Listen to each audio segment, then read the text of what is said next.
Le voyage de Mark Carney en Chine a fait plus que réchauffer les relations entre les deux pays. Ottawa et Pékin se sont entendus sur plusieurs protocoles économiques. Et je fais le point tout de suite avec Guy Saint-Jacques, ancien ambassadeur du Canada en Chine. Bonsoir, M. Saint-Jacques. Bonsoir, Mme Paradis-Desfossés. Alors, M. Carney parle d'une nouvelle ère entre les deux pays. Est-ce que c'est un tour de force d'en arriver non seulement à réchauffer les relations, mais même à s'entendre sur des points assez importants économiquement? Bien, je pense que c'est une très bonne visite. Là. Vraiment, il y a une relance des relations. On va avoir toute une reprise des dialogues. C'est important de parler avec les Chinois. C'est une puissance tellement importante.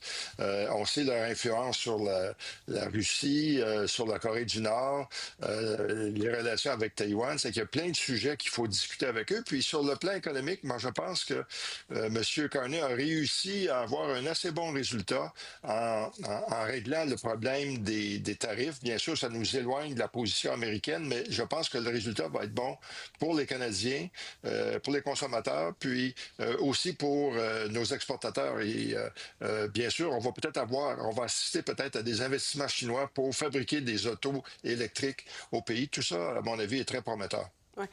M. Carney parle d'un rapprochement économique, mais pas d'un rapprochement idéologique. Là.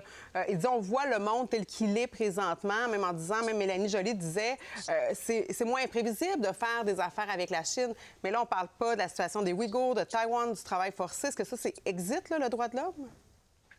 Oui, en fait, M. Carney n'a pas donné beaucoup de précisions, mais il a dit qu'il a soulevé la question des droits de la personne avec Xi Jinping. Puis je ne serais pas surpris aussi qu'il ait soulevé la question de l'ingérence en disant que ça constitue une ligne rouge pour le Canada.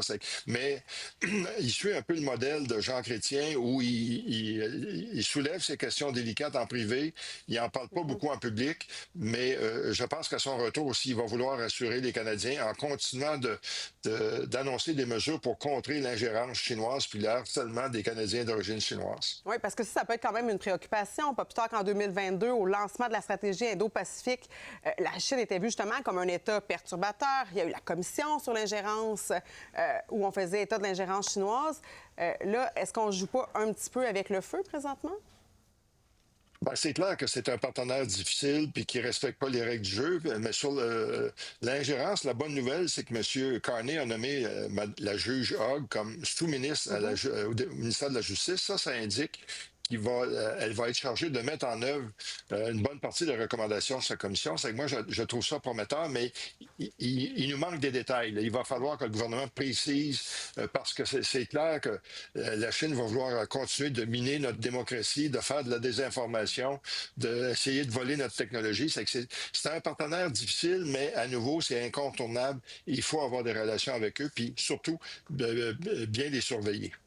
Merci beaucoup, M. Saint-Jacques, ancien ambassadeur en Chine. Merci. Au plaisir.